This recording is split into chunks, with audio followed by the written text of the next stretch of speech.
Okay, no. You tell me whenever you're ready. I'm ready. Okay, so we're going to do the lower abdomen first. So first thing you guys should be identifying is the abdominal aorta, which is the large blood vessel here that comes down from the heart. So here's the heart. You would have the aortic arch that comes up, and then the aorta descends down into the abdomen where you're seeing the abdominal aorta. Okay? So let's start up at the top and identify the structures coming from the top down. Now as we travel down the abdominal aorta, the first part that you identify that branches off of the aorta is the celiac trunk. All right. And the celiac trunk will diverge and it will provide blood flow to a lot of the major organs inside the abdominal cavity. All right, the first one that you guys have to be able to identify here, okay, is here. This is the hepatic artery. It branches off of the celiac trunk, and if you follow it back up, it feeds and provides blood supply to the liver. An additional artery that you guys can identify here is a cystic artery that comes up and provides blood supply to the gallbladder. Right. Also from the celiac trunk, you guys are able to see a lot of these arteries here. All right, providing blood supply to the stomach. Here's one. There's a couple of them here that are branching off. These are all gastric arteries, providing blood supply to the stomach. Okay. In addition is from the celiac trunk, this is one of the splenic arteries. There is a second one that feeds the spleen on this, back down here on this side of the spleen. So this is one of the splenic arteries here, providing blood supply to the spleen. Okay, so 4 arteries from the celiac trunk: hepatic, gastric arteries, splenic arteries, and the cystic artery that feeds the gallbladder that you guys are responsible for knowing. As you travel down the abdominal aorta, the next major artery here is the superior mesenteric artery, and it provides blood supply to the mesenteries, which is this membranous tissue that you can see in between each of the in between the small intestine, and it helps to anchor the large intestine and the small intestines to the back of the wall. The wall of the back. Okay, then you continue down the abdominal aorta. And you can see next branches are the renal arteries. One to the left, and underneath here is the right renal arteries underneath, right here. Okay, so both of them are supplying the arteries. the kidneys. Excuse me. Renal artery, left renal artery, right renal artery, supplying the kidneys. All right. As you continue down the abdominal aorta. You can see these much smaller arteries here. These are the gonadal or the genital arteries, depending on which book you're looking at. As you continue down, I'm going to flip this over. Continue down. Here is the inferior mesenteric artery, again providing blood supply to the mesenteries. Okay, go back onto this side. All right. As you continue down, the abdominal aorta will eventually branch. Okay, and these first 2 exterior branches are the external iliac arteries. The internal branches are the internal iliac arteries. And this one that runs straight down the center is the median sacral artery. If you go back up to the internal iliac arteries, they also split.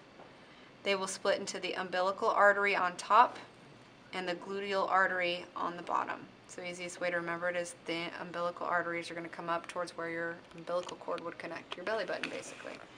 And the gluteal dive down to your rear end where your gluteal muscles are. Okay. Then if we go back up to the exterior, or the external iliac, if we follow it down, here you guys can see the lateral femoral artery that comes down. So lateral femoral artery that comes down. This is your deep femoral artery that comes down. And we're going to slide over here. Past the deep femoral artery is the femoral artery. And if we follow it down and back behind the knee, okay, you can see back behind the knee it goes up in here, and the space behind the knee is the popliteal space, so that artery is the popliteal artery. And if we continue down the leg, it's the saphenous artery. Okay. Did you do the iliolumbar? I did not. So, thank you for pointing that out. Get this ureter out of the way. Also located along the abdominal aorta are the iliolumbar arteries. And they basically parallel the iliolumbar veins. Okay? I think that's it for the internal. Okay. All right, so heart, obviously. The aorta comes out of the left ventricle, and here you're actually able to see the aortic arch right here.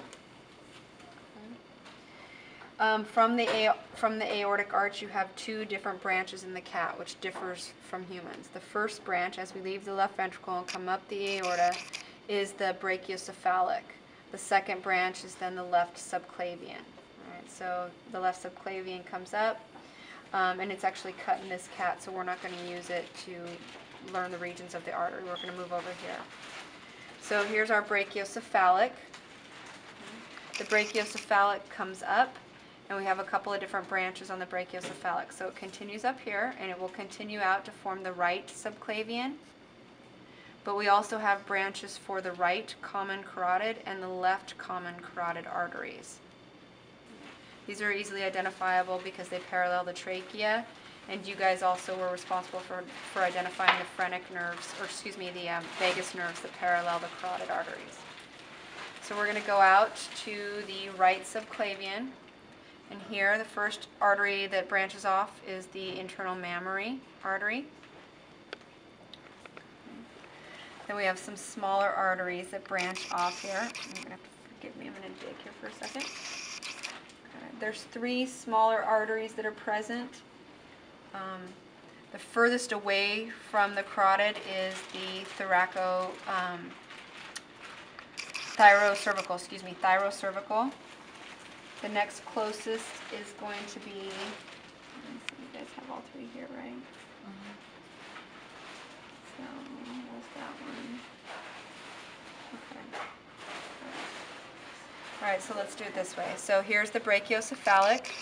The first one that branches off of the right subclavian is the vertebral artery, and small and it dives straight down. The next one is the costocervical, right there. All right, and it's going to feed intercostal muscles. And then you have the thyrocervical, and you can tell it's thyrocervical because the artery comes up towards the thyroid. And then we continue out. So that's off the right subclavian. We continue out into the axillary artery. All right, we follow it out. It's got a lot of branches here. I'm going to move these nerves here. Okay. Diving down here off of the axillary region is the subscapular artery.